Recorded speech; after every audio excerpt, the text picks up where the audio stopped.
আপনি? হ্যাঁ আমি। আসলে হয়েছে কি, আমার না মনে হয়েছে যে আপনি একদম সমস্ত কিছু ঠিক থাকা সত্ত্বেও শেষ মুহূর্তে এসে একটা না একটা গন্ডগোল করবেন। এই কারণে আমি না কোনো রিস্ক না নিয়ে নিজ দায়িত্ব চলে এসেছি আপনার পালনটা কনফার্ম করতে। তারপর বলেন আপনার নেক্সট প্ল্যান কি? পালানোর কোনো প্ল্যান নেই আমার, কারণ আমার পালানোটা কোনো স্বাভাবিক পালানো না, অস্বাভাবিক পালানো। আপনি জোর করে ঠেলে আমাকে পালাতে পাঠাচ্ছেন।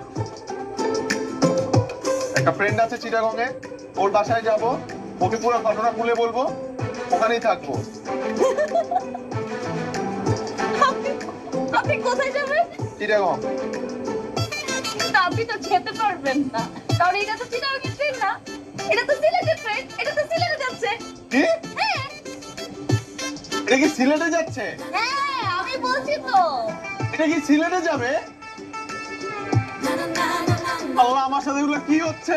কি করবো বলেন, আমি না আবারও খুশি। ভাই আপনি ফেসে যান, সিলেট যান, জাহান্নামে যান, আমার কিচ্ছু যায় আসে না, কিন্তু আপনি আমাকে খুঁজে বের করে সবসময় পাঠান কেন? সিলেটে তো আমার কেউ থাকে না, আমি ওখানে গিয়ে কি করব?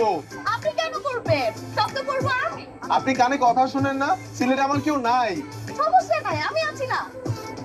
আসলে হয়েছে কি, আমাদের বিয়ে কনফার্ম, আপনি পালাবেন এটাও কনফার্ম, আমার বাবা মা সকালে আসবে সেটাও কনফার্ম। এছাড়া না আমি একটা রিয়েল ফিলিংসে চলে গেছি। আর এই ফিলিংসের জায়গা থেকে না আমার মনে হচ্ছে কি, বিয়ের আগে আমি তো বয়ফ্রেন্ডের সাথে কথা বলি, আর সেজন্য কথা বলতে গিয়ে না। আপনার বয়ফ্রেন্ডের সাথে কথা হয়েছে? এই কথা বলছি, আমি কথা বলেছি। আপনার বাবাকে বলেছেন? বাবাকেও বলেছি। আপনার বাবা রাজি হয়েছে? হ্যাঁ বয়ফ্রেন্ডের কথা ও বলেছি। গড, আলহামদুলিল্লাহ, আল্লাহ তুমি বাঁচাই দিছো। তাহলে আমি নেক্সট স্টেশন মানে এয়ারপোর্টে নেমে যাব, তারপরে আপনি আর আমি কেউ কাউকে চিনি না। আল্লাহ হাফেজ। মানে